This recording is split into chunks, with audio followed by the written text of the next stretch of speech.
এখন ওনার যে হাসপাতালের মালিক পক্ষ আছে, ওনার মালিক পক্ষ মামলা হয়েছে প্রায় আজকে বিগত অনেক দিন হয়ে গেছে। এখন এই মামলাটাকে পর্যবেক্ষণ করে তারা আমার কাছে ফোনে যোগাযোগ হয়। ফোনে আমাকে বলতেছে যে মামলাটা যে আমি কেন বাদী হয়েছেন, আমি কেন সাক্ষী হলেন, আমি উগ্র করে ফেলেন। আমার বলতেছে যে মামলাটা আমি সাক্ষী থেকে সরে যান, সরে গেলে আমার ভালো হবে। এরপরে ওনারা জেল কথা আমরা মামলা করছেন, ঠিক আছে, জেল এখনও কাটে কথা, জেলে এখনও ঢুকি নাই, 1 মিনিটের জন্য জেলে ঢুকি নাই। তাদের আলাদা একটা পাওয়ারফুলভাবে আমার একটা কথাবার্তা এগুলো বলতেছে। তো আমি বললাম আমার বোনের আমার সাথে কথাবার্তা বলেন, এরা বোনের আমার সাথেও কথাবার্তা বলতেছে না, এরা বলতেছে একটা পাওয়ার দেয় আমার সাথে কথাবার্তা বলতেছে। তো ওনারা মানে ঠেট, যেটাকে বলা হয় ঠেটের বিষয়ে কথাবার্তা বলতেছে। ওনারা একই কথা বলতেছে যে এই জেল মামলা জুলুম এগুলো কিচ্ছু হবে না, 10 বছর চালাবেন, 10 বছর আর এটা কিচ্ছু হবে না, এটা ঠিক হয়ে যাবে। সিভিল সার্জন মালিক পক্ষ নাজমুল হক মুন্না, আবার উনি এটাও বললো যে সিভিল সার্জন বিগত 3 মাস পরে চলে যাবে, এরপরে কি হবে, এই ধরনের আমার কিছু কথাবার্তা বললো। তো যাই হোক, আমি এটা একটা জিনিস প্রশাসনিক পর্যায়ে দৃষ্টি আকর্ষণ করতেছি, এত বড় শক্তি, এত বড় পাওয়ার এদেরকে কে দিছে, তাদের ব্যাকগ্রাউন্ডে কে আছে, এই জিনিসটাও জানার দরকার। তাদের সুস্থ তদন্ত করে তাদেরকে বিচারের আওতায় আনা হোক, এটাই।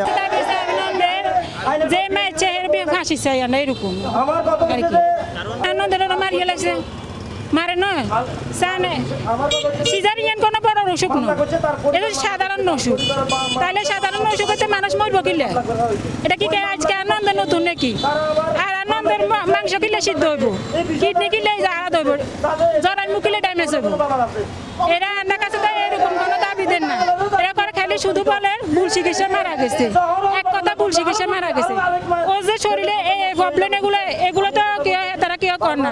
আর হেরা বারবার আনারা কদিন মানববন্ধন করিয়ে না, আনারা আলাদা বসেন, অ্যাম্বুলেন্সে ফোন করি আনারা আলাদা বসেন, আনে করে আমরা ভালো একটা অ্যামাউন্ট দিমু, টাকা দিমু। আর আমরা শুনিয়ে বিভিন্ন সংবাদের মধ্যে শুনিয়ে আমরা টাকা খাই বসে রয়েছি, আমরা কোনো বিচার দাবি করিয়েন না। তাইলে আমরা একটা আমরা স্বজন হারানো, আরেকটা আমরা মানে আমরা বুয়া কথা তুলি দে। তাইলে তার জন্য আমরা মামলা দিছি, 1 মাস পার হয়ে গেছে, আমাদের কোনো মামলার কোনো কিছু হইতেছে না। তো তারপরে এই যে আসামিদের কোনো গ্রেপ্তার হচ্ছে না, আসামিদের কোনো কিছু আমরা দেখতেছি না। তো এটার জন্য আমরা একটা দাবি চাই, যে এই কারণে আমরা এখানে মানববন্ধন করতেছি, যে আমরা ওদের ফাঁসি চাই, ডাক্তারের ফাঁসি চাই। জেলা প্রশাসন থেকে কোনো ধরনের এটার কোনো কিছু হয় নাই। আমরা মামলা করছি, মামলার থেকেও কোনো ধরনের আসামি একটাও ধরা হয় নাই। আমরা যখন মামলা করার পরে এখন শুনতেছি নাকি তারা 4 জন জামিন নিছে। আমরা আগে কিন্তু জানি না যে তারা জামিন নিয়েছে, এখন শুনতেছি তারা 4 জন জামিন নেওয়া হয়েছে।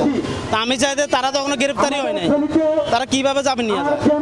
আমাদের দাবি তাদের সর্বোচ্চ শাস্তি চাই, আমরা সর্বোচ্চ তাদের ফাঁসি চাই। কারণ আমার বোনকে তো তারা অবহেলার কারণে মৃত্যু করছে।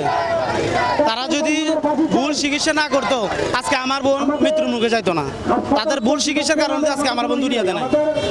এখন আমরা তো সেটাই বলছি যে আমাদের এখন 2টা সন্তান আছে আমার বোনের, ওই 2টা সন্তানের কি হবে, ওই 2টা সন্তান কিভাবে মানুষ করবো আমরা?